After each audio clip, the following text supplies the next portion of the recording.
A shocking development is shaking Eastern Europe.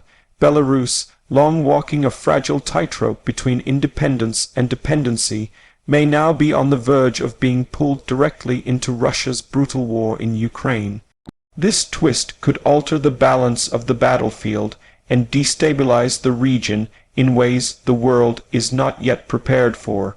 The story of Belarus's position is one of political survival, strategic geography, and dangerous alliances. Today we will break it all down for you in detail. Hello everyone, welcome back to the World Conflict Monitor channel.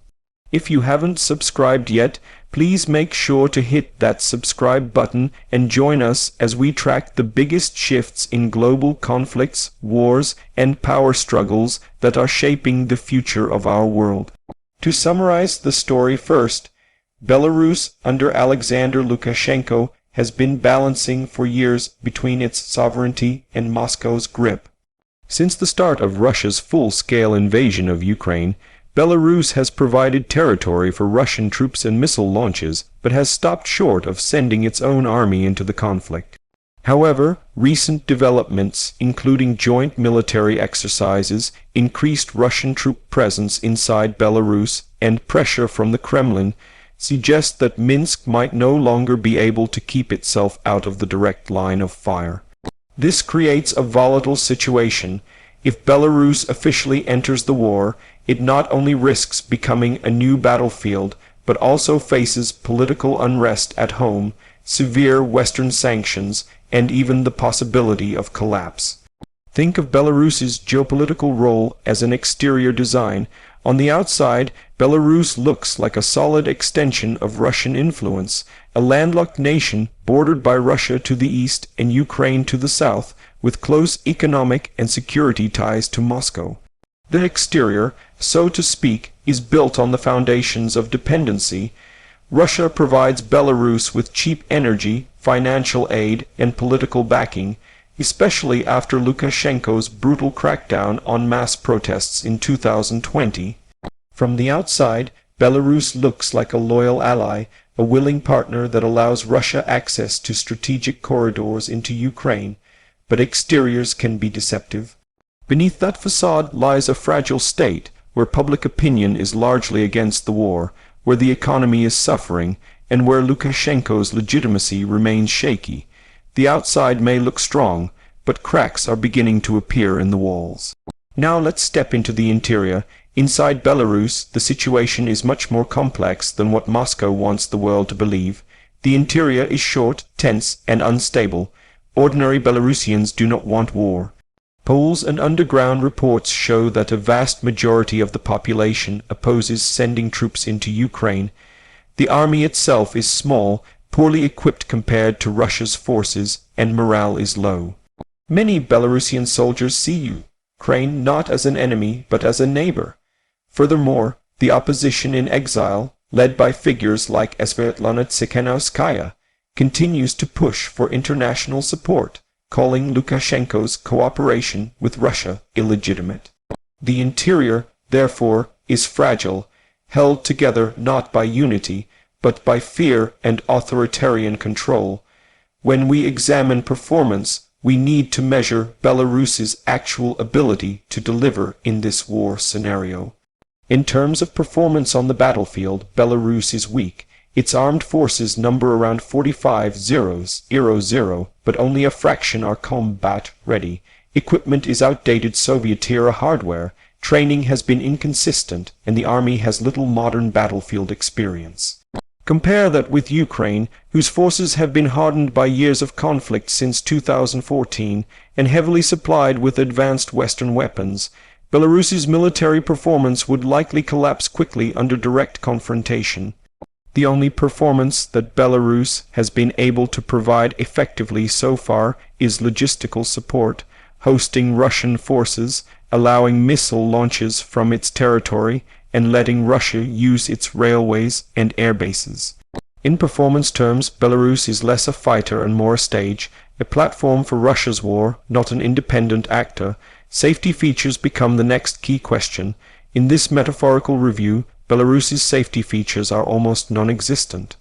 For Lukashenko, the biggest threat is not Ukraine's military response, but the safety of his regime at home. If he enters the war, Belarusian society could erupt in unrest. Thousands have already fled the country since 2020 to avoid repression. Many young men would resist mobilization, and underground sabotage groups like the Belarusian railway partisans have already carried out acts of resistance against Russia's war machine. The safety net of the Belarusian state is stretched thin. Sanctions from the West would deepen economic collapse, making the regime even more fragile. Even Russia's protection is not guaranteed, as Moscow itself is struggling with its own war setbacks and domestic instability. In terms of safety features, Belarus is driving without airbags, heading toward a crash. Unique selling points are important to consider when analyzing why Belarus even matters in this war. Geopolitically, Belarus's location is its unique selling point. It is the northern neighbor of Ukraine, and its territory provides Russia with the shortest route to Kiev. In 2022, when Russia launched its failed attempt to seize the Ukrainian capital, Belarus was the staging ground. That unique geographic position makes Belarus critical to Russia's strategy. Additionally, Belarus has maintained close integration with Russia through the so-called Union State, which gives Moscow leverage to use Belarus as both a shield and a sword. Its airbases, missile launch positions, and shared border with NATO countries like Poland and Lithuania give Belarus a unique strategic value. But this unique selling point is also a curse. It means Belarus cannot stay neutral because its land itself is too valuable to both sides of the conflict. Now, when we think about price, the costs of Belarus being dragged into the war are staggering. For Lukashenko, the price is his regime's survival. For the Belarusian people, the price is the blood of their soldiers, the destruction of their economy, and the collapse of whatever independence they still hold.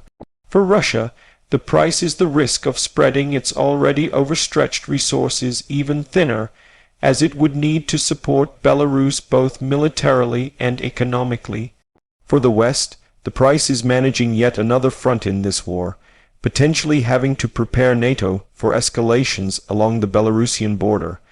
And for Ukraine, the price is fighting not just Russian invaders, but potentially Belarusian troops as well. Every side pays a price, but Belarus pays the highest because it risks losing its very sovereignty. Finally, we reach the conclusion: Belarus stands at a crossroads. On one path lies total submission to Moscow, turning the country into nothing more than a military outpost, sacrificing its people for a war they do not want. On the other path lies resistance, either through internal unrest, popular opposition, or a calculated effort by Lukashenko to resist Putin's pressure. But history shows that authoritarian rulers rarely act with true independence when their survival depends on a stronger patron. Belarus being dragged into Russia's war would not just be a shocking twist, it would be a tragedy that deepens the suffering of the region. The world must watch carefully. Every move by Belarus, every sign of troop movement, every statement from Lukashenko is part of a bigger picture. For Ukraine, for NATO, and for the people of Belarus themselves, this moment may decide the fate of their nation for decades to come. So as we monitor this conflict, remember that what seems like a small flare can become the spark that ignites a larger fire. Belarus is that spark, and whether it burns or survives will depend on decisions being made right now behind closed doors in Minsk and Moscow. Thank you for staying with us on this deep dive into Belarus's dangerous position. This has been World Conflict Monitor. Make sure to subscribe, like, and share this video so more people can understand what's truly happening behind the headlines.